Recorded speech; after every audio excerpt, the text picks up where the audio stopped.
and every woman in this land. Stay strong, keep your faith alive. Whatever comes between us, you know the darkness won't defeat us. Stay strong, keep your faith alive.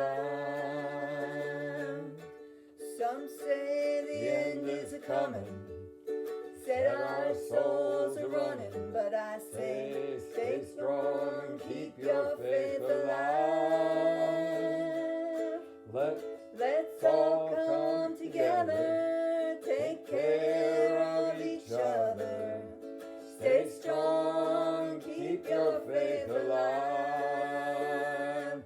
Hand in hand, side by side, with hearts open wide. Stay strong, keep your faith alive. Help others find their way. Bring heaven here today. Stay strong and keep your faith alive. Raise your hands in the air. Stay strong, keep your faith alive. Take a stand, say a prayer. Stay strong, keep your faith alive. In times like these we need to remember what is real. Stay strong, keep your faith alive. United in our quest to spread love and happiness. Stay strong and keep your faith alive. Hey Rama Rama Bolo, Jai Rama Rama Bolo. Hey Rama Rama Bolo, Sita Ram. Hey Rama Rama Bolo, Jai Rama Rama Bolo. Hey Rama Rama Bolo, Sita Ram. Raise your hands in the air. Stay strong, keep your faith alive. Lend a hand, say a prayer. Stay strong and keep your faith alive. Stay strong and keep your faith alive. Stay strong and keep your faith alive.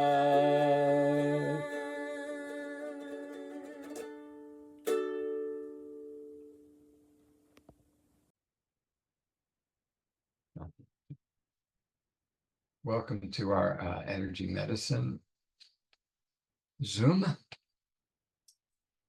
This is the fourth day of my annual polarity cleansing diet. I've been doing this diet since 1975, at least once a year, sometimes two, sometimes with groups of 20 or 30 people.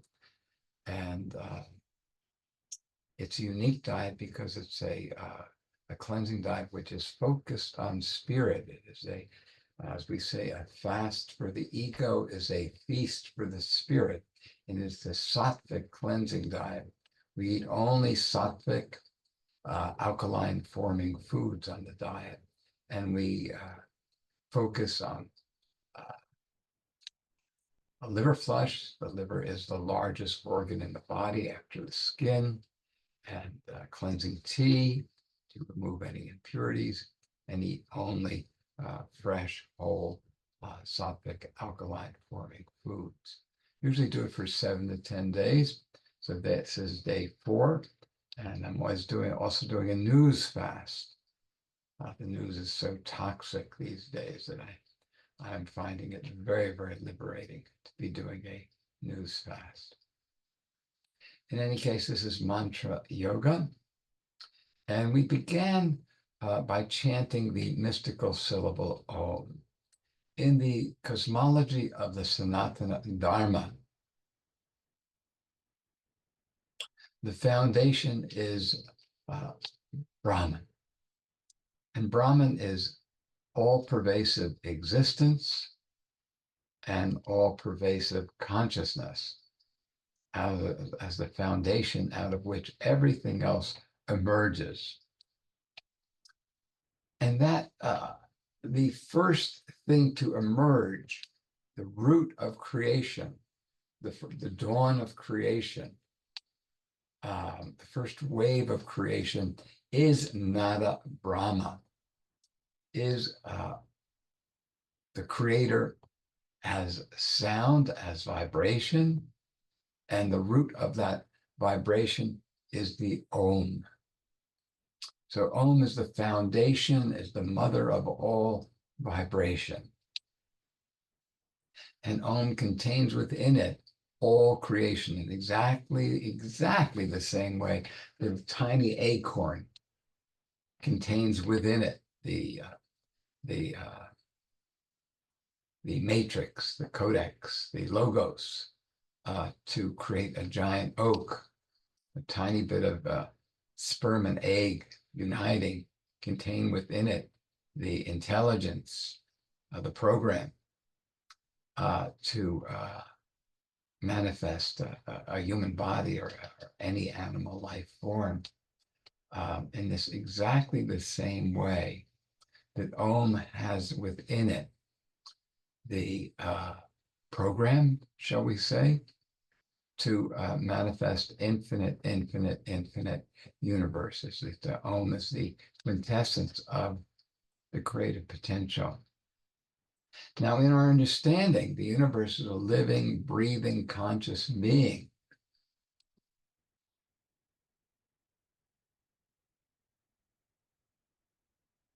And as a living, breathing, conscious being, life is rooted in the breath.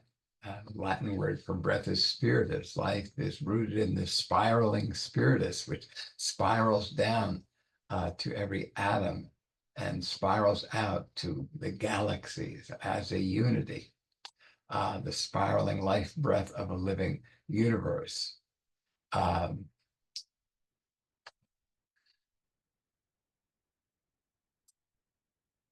And this life breath we call prana. Pra means to go forth in Sanskrit root, and ana is again a root in breath. So we're talking about the outgoing breath, the yang breath of a living universe whose fundamental force, the two hands of God, are the in and out breath.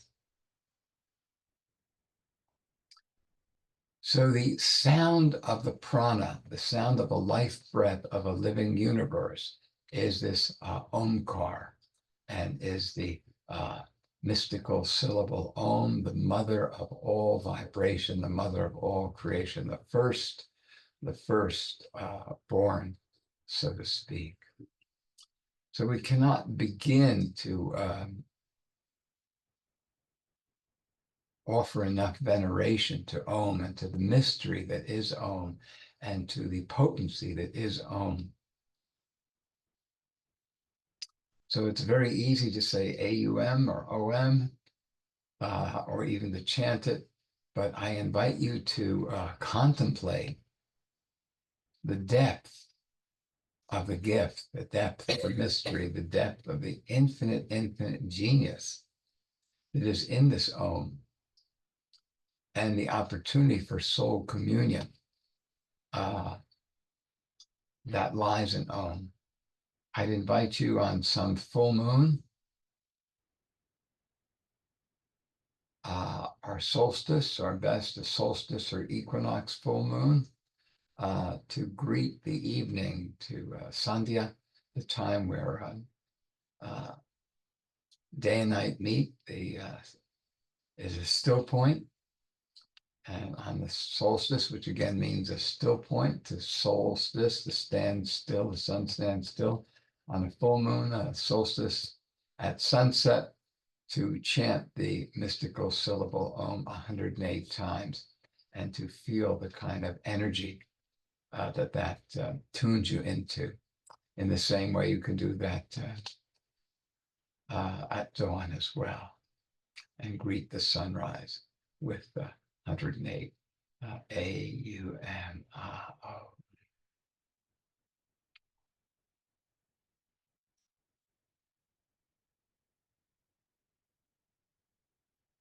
Now, I feel there are some things that are really unique about the perspective that I share with you.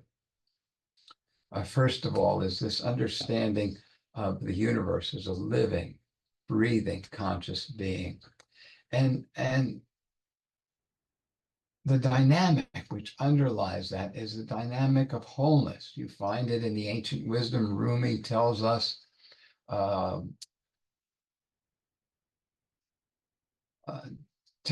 that you are not a drop in the ocean, you are the ocean in the drop.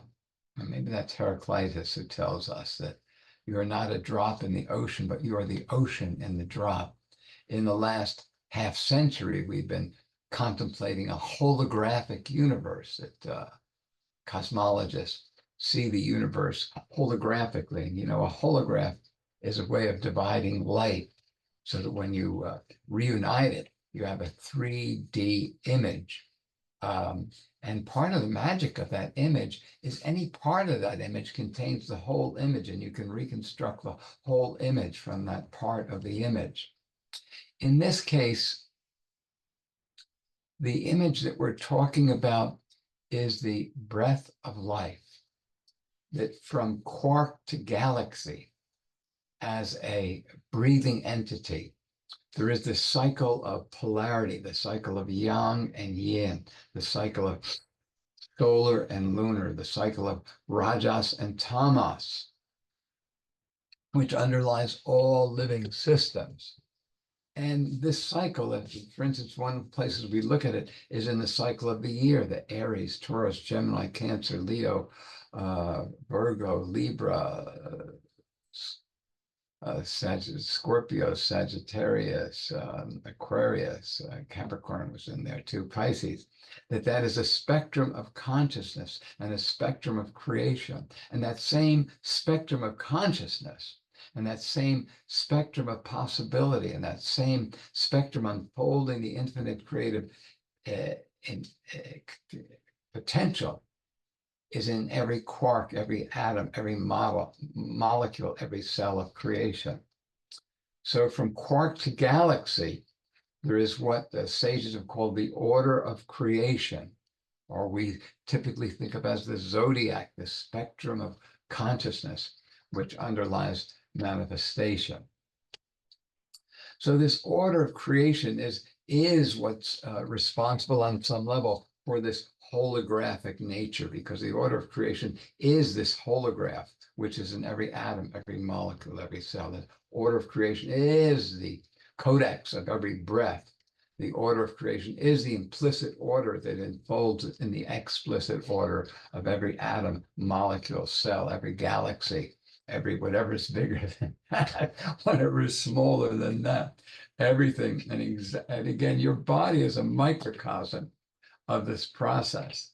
So in exactly the same way, this mysterious breath of spiritus spirals down to give life to every atom, every molecule, every cell of your body.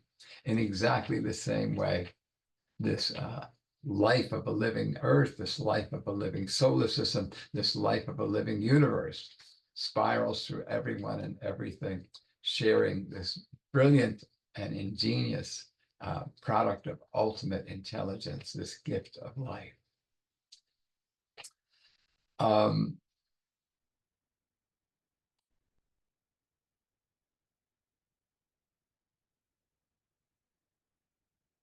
Now, we've been constantly emphasizing that this is a self-organizing intelligence, that the definitive characteristic of life is that it is autopoietic, self-creating, self-generating, self-sustaining, and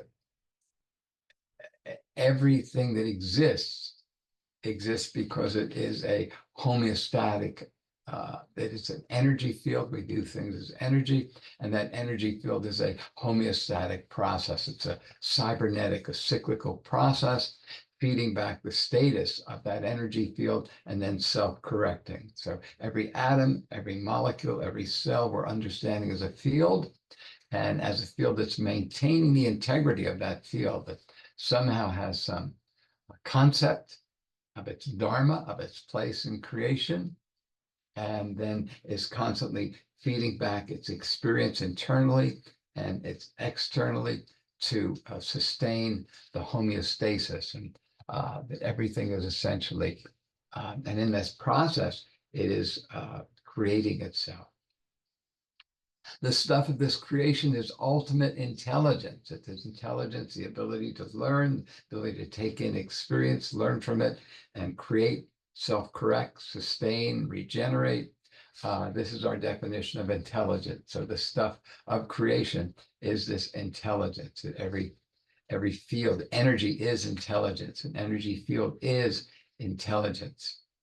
And each energy field is a whole unto itself, and is both and is free within its own dharma to maintain its homeostasis. And it does this in its relationship to its environment. It's conscious of its environment. It's sentient,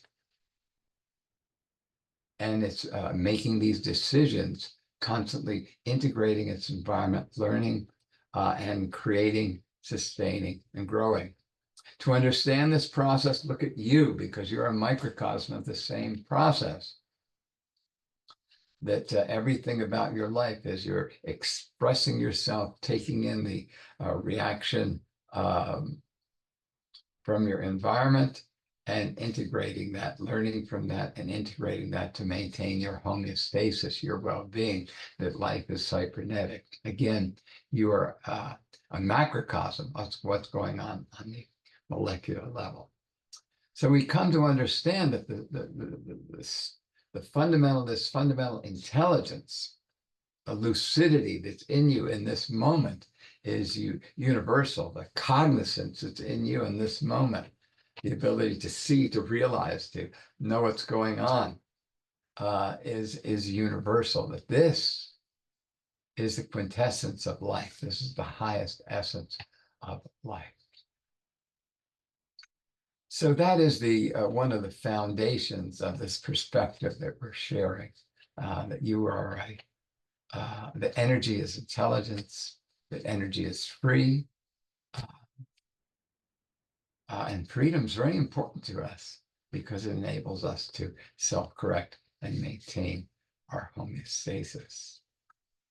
Now, another element of our work here that I feel is somewhat unique in my perception of it,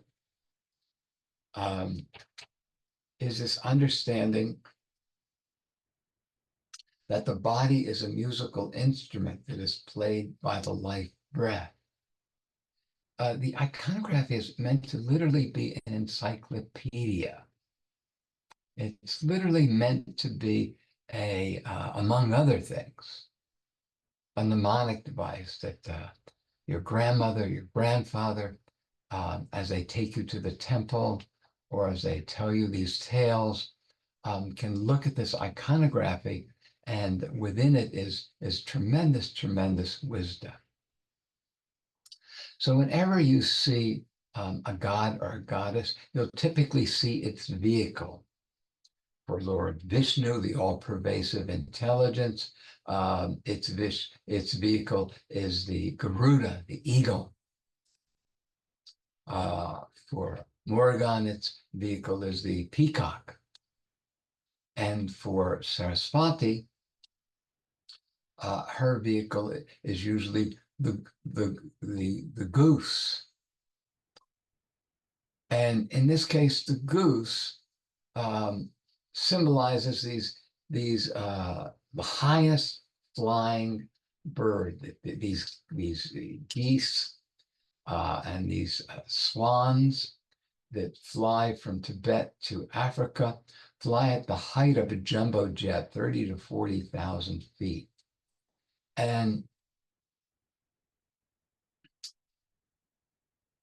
And as the highest flying creature in creation, they symbolize the supreme principle, the highest principle, which in this case is the breath. The breath is the highest principle. The breath is a fundamental principle underlying life. So the vehicle for Saraswati, first of all, Saraswati means essence of self. Swami Chinmayananda tells us Saraswati means essence of self.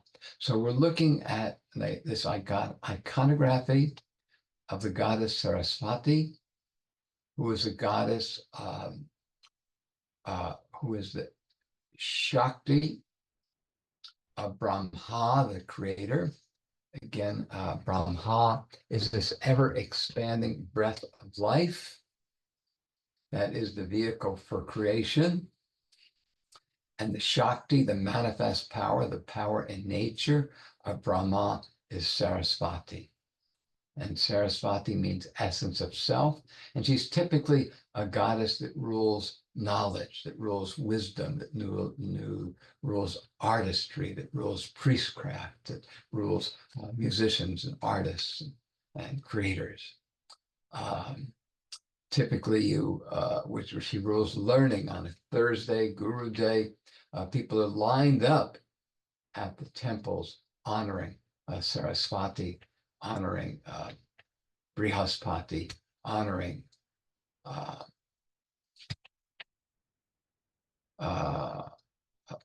Shiva. Shiva's guru is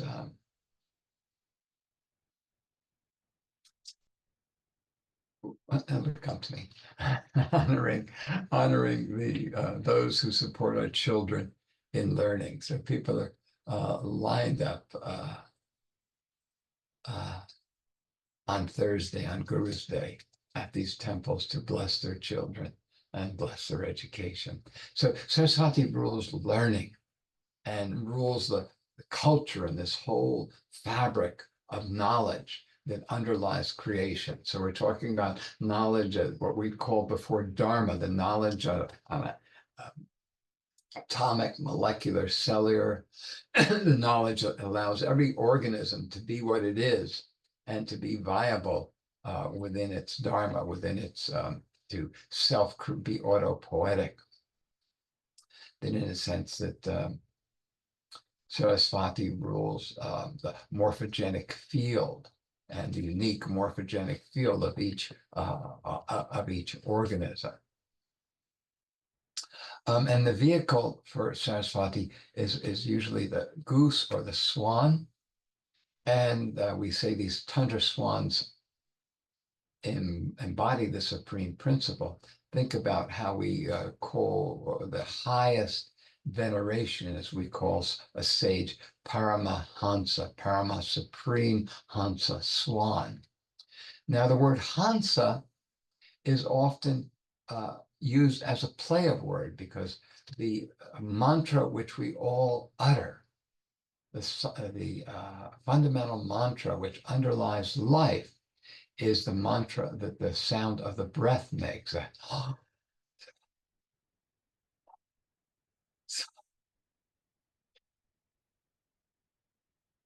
So we're all chanting this Hansa mantra. We're all invoking the swan. We're invoking the Paramahansa in every breath.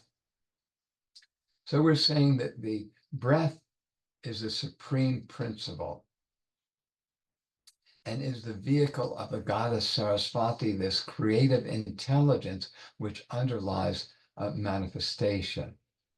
Now, whenever you see the goddess Saraswati, you see her with her celestial instruments. And in this case, where the celestial instrument of Krishna is a flute, and the celestial instrument of Rama is a bow and arrow, the celestial instrument of Saraswati is a veena, that she's always playing the veena. Now, musical instruments have always been made out of guts and hide. And so what we're pointing out here is that your body is a musical instrument that is played by the life breath. that as you breathe, the tissue stretches, which modulates its pitch and facilitates a process of natural and cosmic attunement. So let's just look at that for a moment.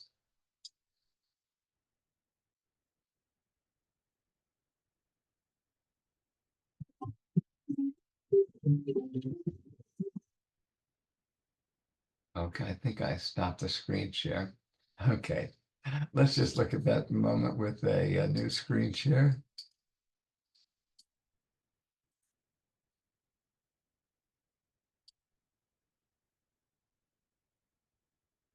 And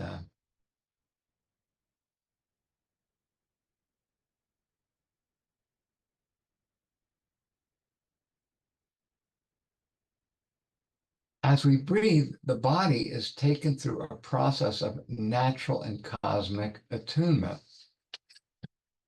And again, the fundamental attunement that we're talking about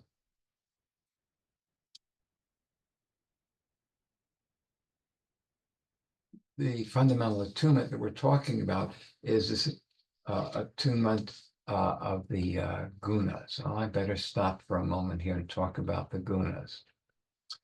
In the wisdom of ancient India, the oldest philosophy that we have in that wisdom is a philosophy called Sankhya, which is said to be the basis of all Oriental philosophy. Again, it was carried by Bodhidharma to China, and spread to Cambodia, Japan, Thailand, and all these countries, Japan, Vietnam, they chant in Sanskrit, and they chant in Sanskrit because the root wisdom was brought to them from India by Bodhidharma. And these philosophies are rooted in a philosophy called Sankhya. And Sankhya means to enumerate, and Sankhya enumerates the basic principle which underlie manifestation. And Sankhya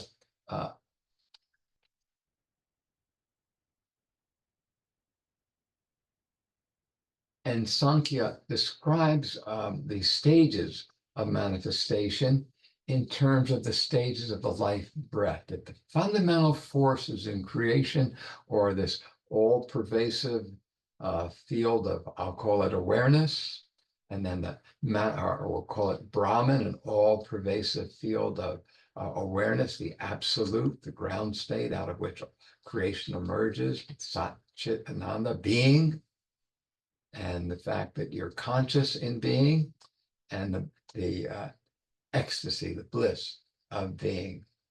And then Rajas is the solar, and then Tamas is lunar. So what we're talking about is the breath of life from quark to galaxy. In the Sanatana Dharma, creation is breathed in, breathed out, in yugas of Sat, Rajas, and Tamas, from microcosm of the quark to the macrocosm of the yugas. Everything is the breathing in and out of a living universe. And that life breath has three fundamental points of entrainment, three fundamental keynotes: solar, lunar, source. Satya.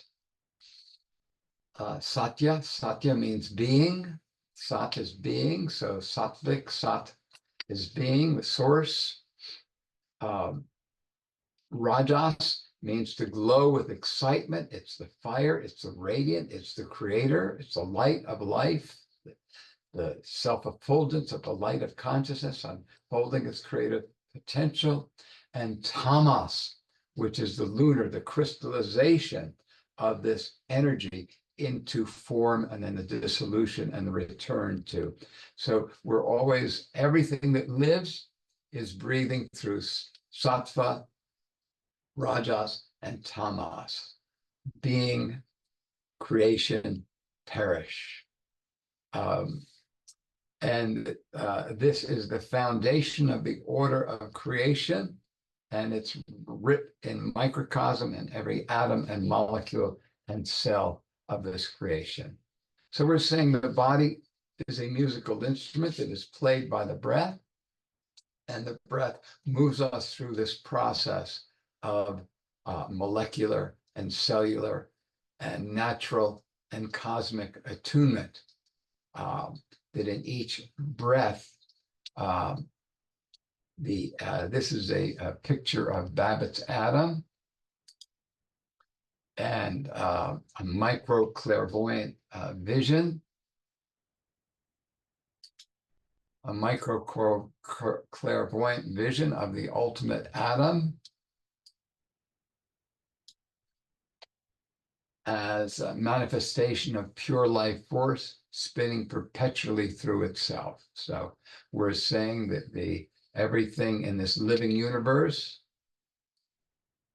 is a field of perpetual life force, and these fields sustain atoms and molecules and cells, all participating in freedom, so that each atom is a cybernetic mechanism, and it interacts with the molecules as cybernetic mechanisms, maintaining their homeostasis integrity, and the cells, each as a wholeness, each cooperating in freedom to create the tissue, to create the organism. So that when we look at a body like this, we're looking at the holarchy, or this holograph of the cosmos, that you are the totality contained in the microcosm. And that each unit of wholeness, each holon, is free, and it seeks to follow its dharma. Dharma is your place in creation that you uphold. So each holon is conscious and free, and as a cybernetic mechanism, maintaining its homeostasis.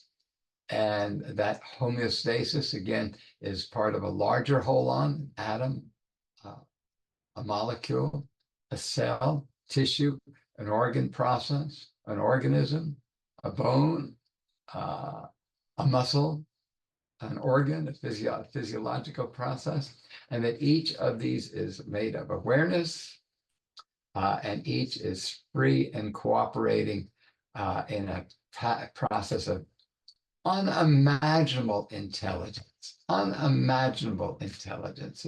One cell is more complex than the city of Tokyo, that the processes that go on and the interactions that go on. So this is unimaginable intelligence that has created and sustains this incredible freedom which underlies life, and this incredible brilliance of the wholeness of this holarchy, of this holographic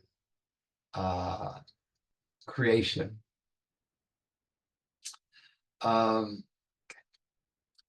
So we're saying that as you breathe, the body is taken through a process of natural and cosmic attunement. Another way of looking at this breathing is also in terms of the 5 elements. That cross-culturally and transhistorically, the science of the ancients was based on understanding these 5 elements. And so as you breathe, the body's taken through a process of first, air is a lengthening of the field, and you'll see air predominant people have very narrow faces and often thin bodies. Air is a lengthening of the field. So both, and then fire is radiance. And then there's a still point where heaven and earth, the Rajas and Tamas, create a still point of the forces above and below and without and within. We call that earth, and that creates this stable boundary.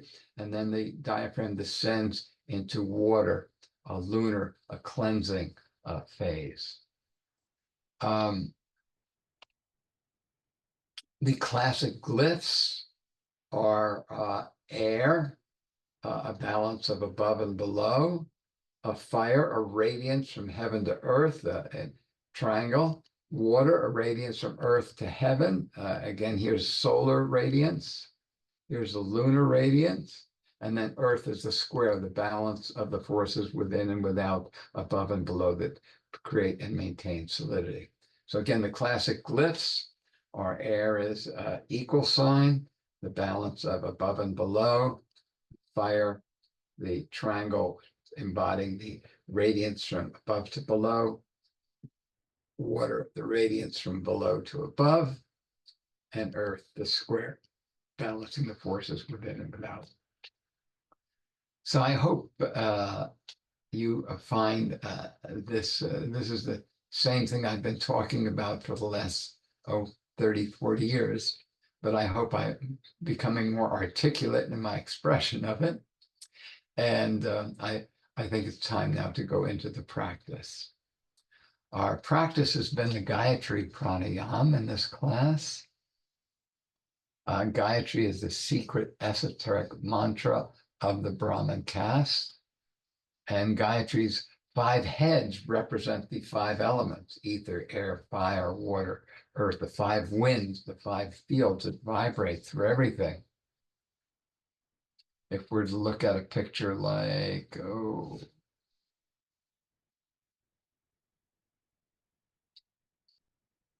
a picture like this, we're looking at the winds that are blowing through here. Here's the wind of fire, this red blowing through here, holding a molecular field together here. This green is the field of air.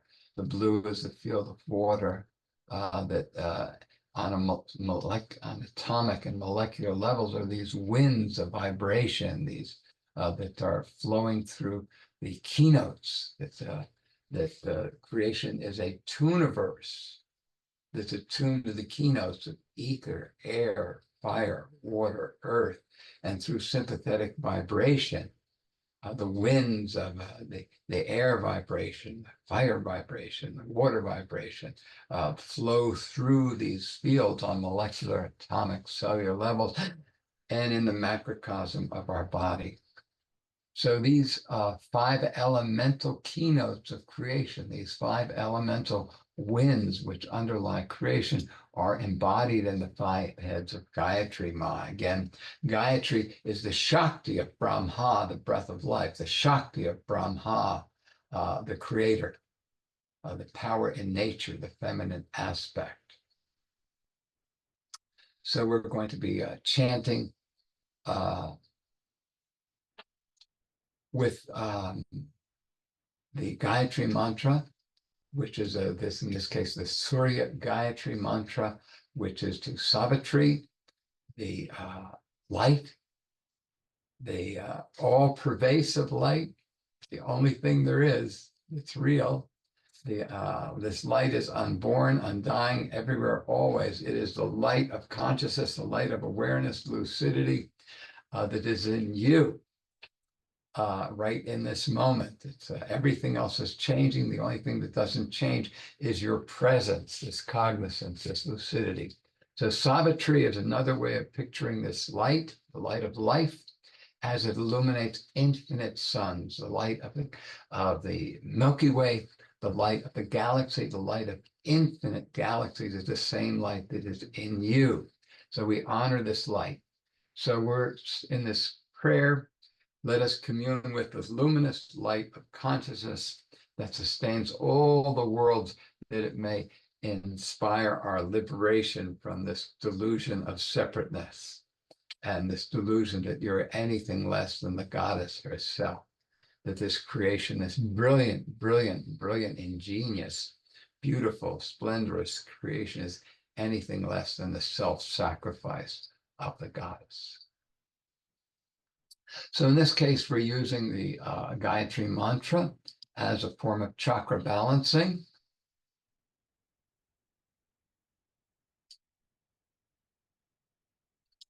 And we're focusing on the root chakra, Om Bhur, sacral chakra, Om Bhuvaha, Om Swaha, at the navel, Om Maha at the heart, Om Jnana at the throat, Om Tapa at the third eye, Om Satyam at the crown, Om Tat Savatur Varenyam Bhargo Devasya Dhimahi Yo Yona Prachodad Om Apojoti Samritam Brahmapur Bhuvasvaro.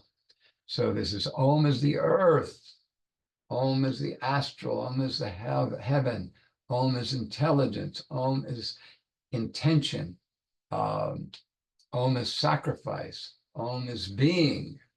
Verily, that which is worthy of worship, that may inspire our liberation. Everything is the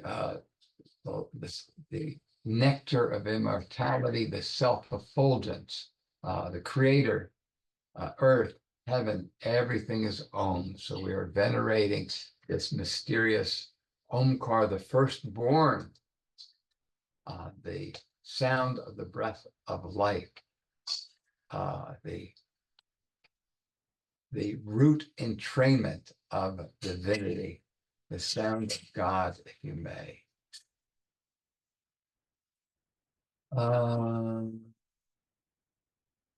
So let us go into the mantra.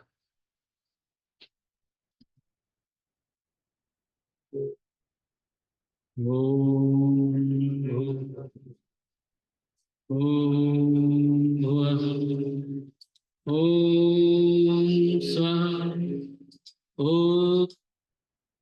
going to use a different version of this. Excuse me a moment.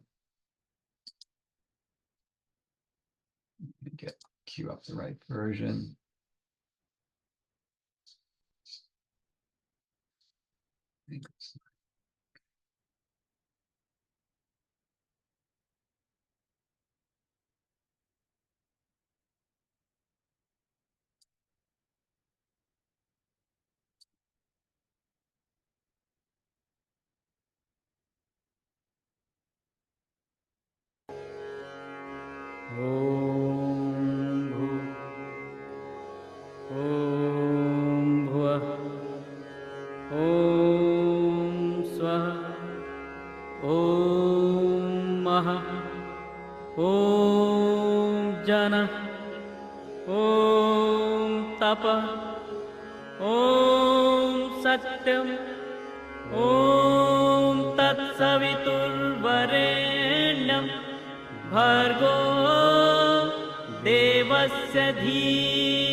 प्रचोदयात् ॐ आपोज्योति रसोऽमृतं ब्रह्मभूर्भुवः स्वरो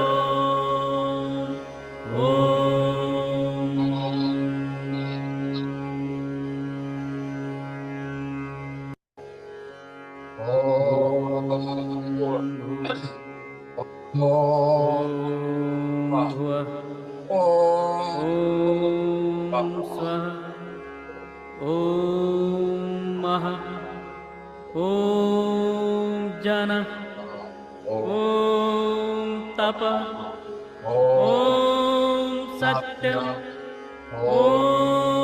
तत्सवितुर्वरेण्यं भर्गो देवस्य धीमहि धियो यो नः प्रचोदयात् ॐ आपोज्योति रसोऽमृतं ब्रह्मभूर्भुवः स्वरो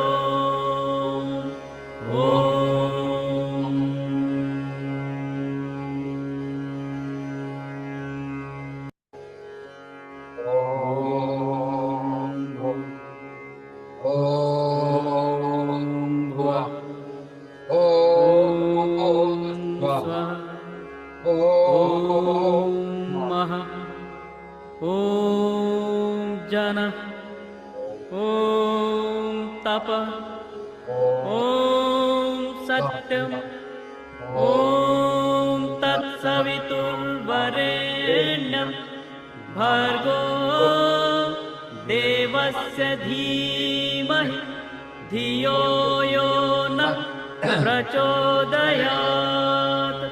ॐ आपोज्योति रसोऽमृतं ब्रह्मभूर्भुवः स्वरो ॐ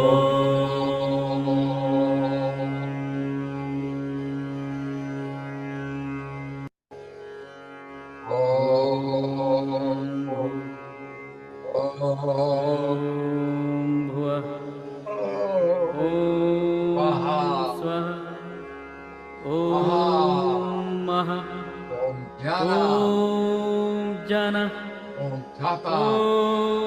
तप सत्यम तत्सवितुर्वरेण्यं भर्गो देवस्य धीमहि धियो यो नः प्रचोदयात् ॐ आपोज्योति रसोऽमृतं ब्रह्मभूर्भुवः स्वरो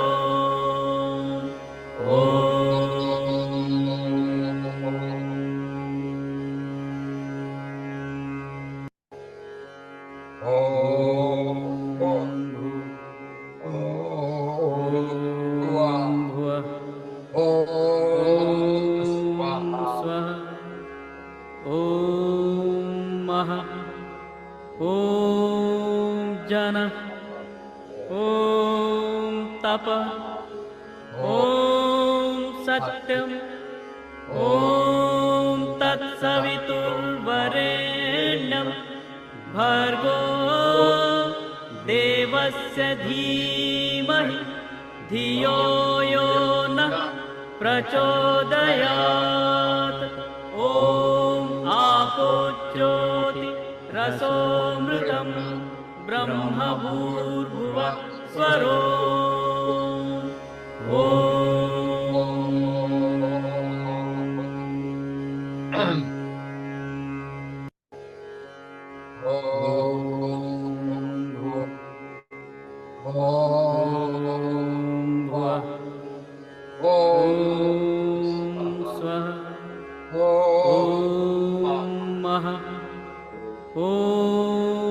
जन तप सत्यम तत्सवितुर्वरेण्यं भर्गो देवस्य धीमहि धियो यो नः प्रचोदयात् ॐ आपोज्योति रसोऽमृतं ब्रह्मभूर्भुवः स्वरो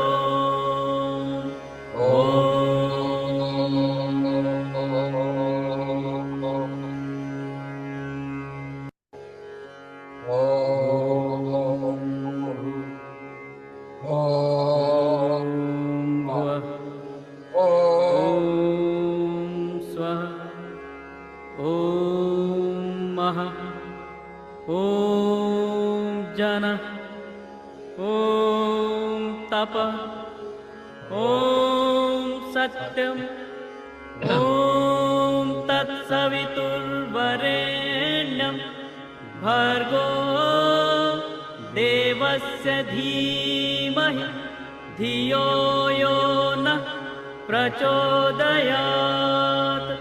ॐ आपोच्योति रसोऽमृतं ब्रह्मभूर्भुवः स्वरो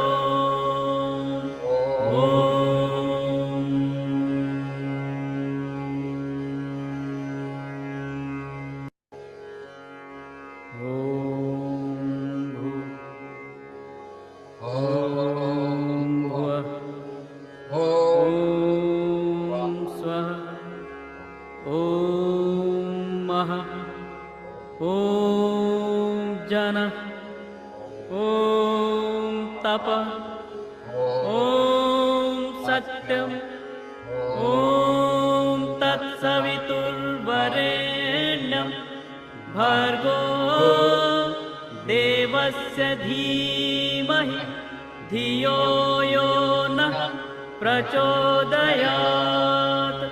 ॐ आपोच्योति रसोऽमृतं ब्रह्मभूर्भुवः स्वरो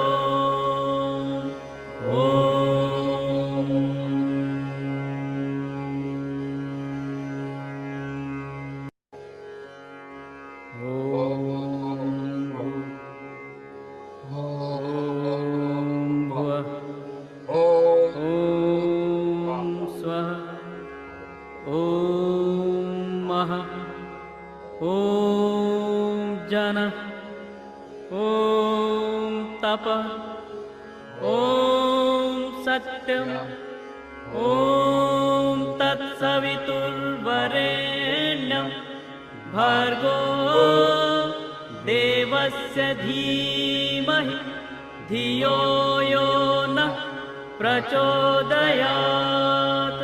ॐ आपोच्योति रसोऽमृतं ब्रह्मभूर्भुवः स्वरो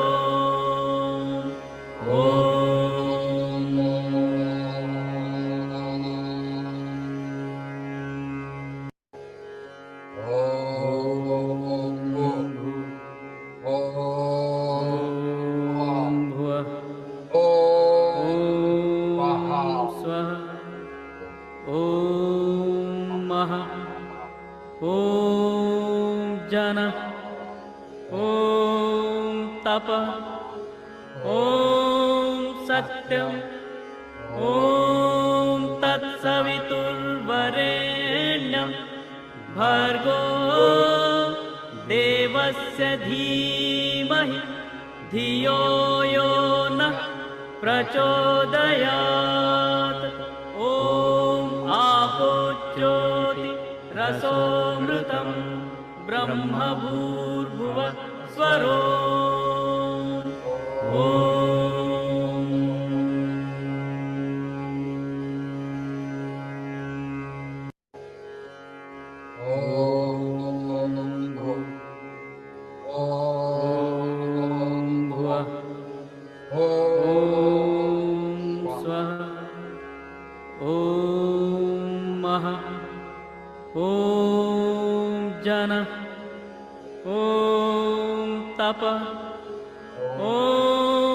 सत्यम् ॐ तत्सवितुर्वरेण्यं भर्गो देवस्य धीमहि धियो यो नः प्रचोदयात् ॐ आपोच्योति रसोऽमृतं ब्रह्मभूर्भुवः स्वरो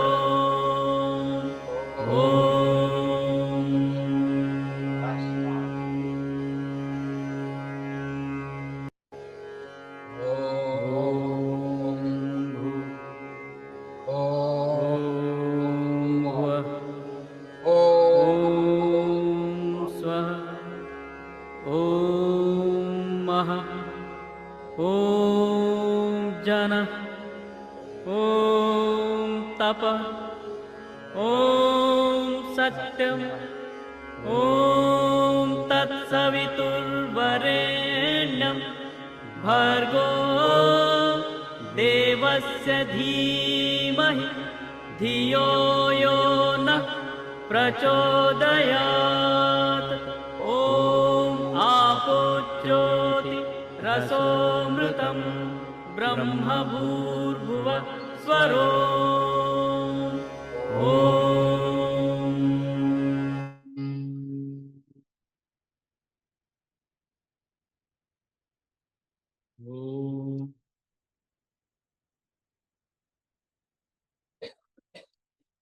Let's turn within and tune into the stillness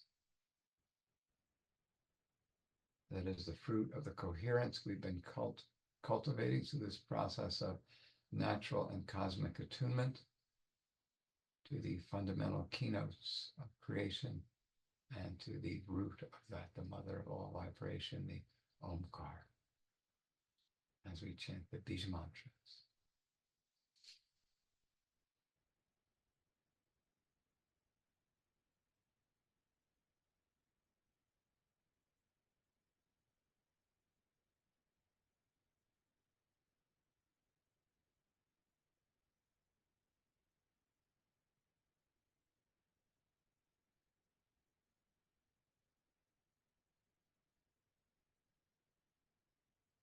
Om Shanti, Shanti, Shanti. We dedicate our efforts to a vision of the springtime of humanity, where all humanity makes a leap in consciousness and realizes the unity and divinity of all life, where we cherish our Mother Earth as our own mother, where we share with each other as brothers and sisters for all relations. Please email me any questions, Bruce at weare1.us, WERE1.us. I thank you for your focus and attention. God is blessed.